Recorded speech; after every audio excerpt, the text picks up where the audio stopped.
आशा करता हूं आप सब बहुत अच्छे होंगे। मेरा नाम है सिद्धांत अग्निहोत्री, स्टडी ग्लोस पे आपका बहुत बहुत स्वागत है। दोस्तों, ईरान का न्यूक्लियर प्रोग्राम पूरी तरीके से तबाह नहीं हुआ है।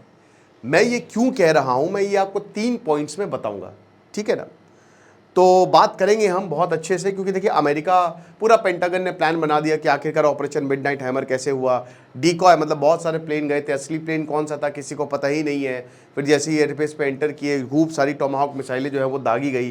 तो इसमें बहुत अच्छे से बात करेंगे।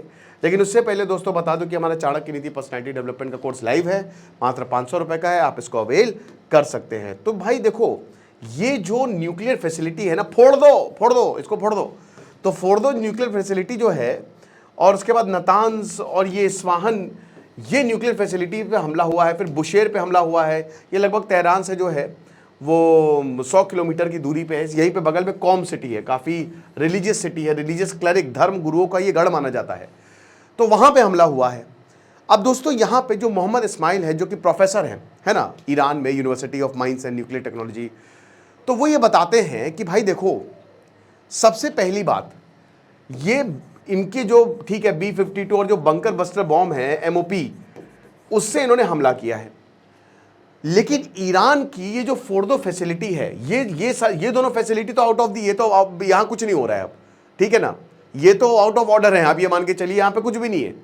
लेकिन ये फोर्दो जो फैसिलिटी बनाई है ईरान ने, नई फैसिलिटी, ये कितनी नीचे किसी को नहीं पता। ये 100, कुछ कहते हैं 80 मीटर नीचे, कुछ कहते हैं 100 मीटर नीचे, कुछ कहते हैं 700 मीटर नीचे, किसी को नहीं पता। अब जो इजराइल का बॉम्ब है वो खाली 10 मीटर तक नीचे जा सकता है, लेकिन अमेरिका का बॉम्ब 60 मीटर तक नीचे जा सकता है। तो अब यहीं पे क्या चाहता है, ईरान को पता नहीं होगा। देखिए, ये न्यूक्लियर प्रोग्राम आज से तो चल नहीं रहा है, और ये भी झगड़ा आज से नहीं चल रहा है, ये 5 साल से हो रहा है कि ईरान न्यूक्लियर बॉम्ब बना लेगा। ईरान को यह भी पता है कि अमेरिका के पास न्यूक्लियर बस्टर बॉम्ब है, बंकर बस्टर बॉम्ब है, जो नीचे जाके फटेंगे। तो क्या ईरान को यह बात नहीं पता होगी, और क्या उसने ये न्यूक्लियर फैसिलिटी बहुत नीचे नहीं बनाई होगी, ये सब ध्यान में रख के? बिल्कुल बनाई होगी। इसकी पॉसिबिलिटी बहुत ज्यादा है कि इनको पता है कि अमेरिका के पास कौन कौन सी टेक्नोलॉजी है, और ये कोई रशिया, ईरान, इन सब की, रशिया, चाइना इनकी मदद करते हैं, ठीक है। तो सब पता है कि कहां तक, कितना नीचे तक बॉम्ब जा सकता है। तो इसीलिए बोला जा रहा है कि शायद इतना ज्यादा नुकसान जो है वो नहीं पहुंचा है। तीसरा पॉइंट सबसे इंपॉर्टेंट मुझे लगा। लेकिन दूसरे पॉइंट की बात करें तो कल इनकी ईरान की फॉरेन मिनिस्ट्री ने बोला था कि आप नॉलेज को बॉम्ब नहीं कर सकते, जो कि बहुत बढ़िया स्टेटमेंट था। अब यहां पे क्या हुआ है ना कि देखिए, ईरान का न्यूक्लियर प्रोग्राम आज से तो चल नहीं रहा है। ईरान जो है वो नॉर्थ कोरिया के नक्शे कदम पे चल रहा है। नॉर्थ कोरिया ने भी NPT साइन की थी, ठीक है ना। लेकिन उसके बाद जब भी अमेरिका मारता था तमाचा, बोलता था अरे सॉरी महाराज, हमसे बहुत बड़ी गलती हो गई, हम आप ही के हिसाब से चल रहे हैं। बट 2006 में नॉर्थ कोरिया कहता है कि हमारे पास न्यूक्लियर बॉम्ब है, और 2017 में उसने अभी तक 6 न्यूक्लियर टेस्ट किए हैं, और 60 से 70 बॉम्ब नॉर्थ कोरिया के पास बताए जाते हैं। तो डोनाल्ड ट्रंप को, अब अगर ये न्यूक्लियर बॉम्ब नहीं बनाता तो डोनाल्ड ट्रंप नॉर्थ कोरिया को मार देते। लेकिन क्योंकि उनके पास न्यूक्लियर बॉम्ब है और बैलिस्टिक मिसाइल्स हैं, तो उन्होंने बोला कि चलो बातचीत कर लेते हैं। तो आपने फोटो देखी होगी कि डोनाल्ड ट्रंप हाथ में हाथ डाल के गोलू मोलू किम जोंग उनके वो ऐसे टहल रहे हैं। तो ये इनका प्रोग्राम आज से नहीं चल रहा है। अब देखिए, ईरान जो है वो, वहां पे एक बहुत बड़ा तबका है जो बहुत ही ज़्यादा इंटेलिजेंट है। देखिए, अरब जो है ना, अरब्स इंक्लूडिंग जो पर्शियंस, वो क्या हुआ, वो भारत में आए, भारत से उन्होंने ज्ञान लिया, उसके बाद वो गए और वहाँ पर उन्होंने साइंस डेवलप की। साइंटिफिक टेम्परामेंट काफ़ी ज़्यादा माना जाता है। गांव की बात नहीं कर रहा, जो शहर में लोग हैं, जो पढ़े लिखे लोग हैं, उनमें काफ़ी अलजेब्रा, एलकेमिस्ट, मतलब वो तो किताब हो गई, ठीक है, अलजेब्रा हो गया, और जितने भी ये आपको AL, तो बेसिकली ये सब इधर इसी रीजन से आया है। अब वो भारत से सीख के गए। अब भारत कभी मार्केटिंग किया नहीं, ज्ञान की कभी मार्केटिंग नहीं होती, और उन्होंने भी ये बोला है कि उनकी किताबों में ये लिखता है कि हाँ ये भारत से लिया है। उन्होंने पब्लिकली बोला, ये छापा यूरोप ने, और यूरोप हमेशा से ब्रांडिंग मार्केटिंग में बहुत आगे रहा है। तो मेरा कहने का मतलब ये है कि वहाँ पे साइंटिफिक टेम्परामेंट है, और ईरान में क्योंकि न्यूक्लियर प्रोग्राम की बात चल रही है, रिजीम है वहाँ पे, और वो भी कट्टर रिजीम है, तो वहाँ पे फोकस ये रहता है कि जो क्रीम है ईरान की, ठीक है ना, उसको इसी न्यूक्लियर प्रोग्राम में लगाया जाए, ये नॉलेज जो है उनको ट्रांसफर की जाए।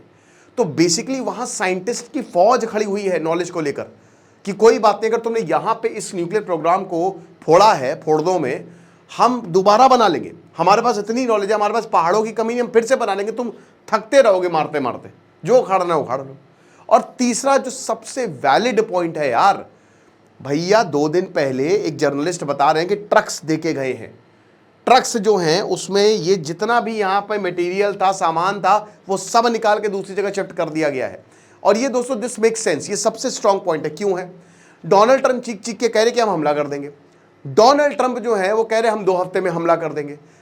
पता था जिस दिन इजराइल, ये 2-3 महीने से ये बैकअप प्लान लेके हर कोई चलता है, आप भी चलेंगे। अगर आप मान लीजिए प्रधानमंत्री होते ईरान के या सुप्रीम लीडर होते, जो भी होते, तो आप ये नहीं सोचते कि यार इजराइल अगर हमला कर देगा तो क्या करेंगे, तो हमको उसका भी बैकअप प्लान लेके चलना पड़ेगा।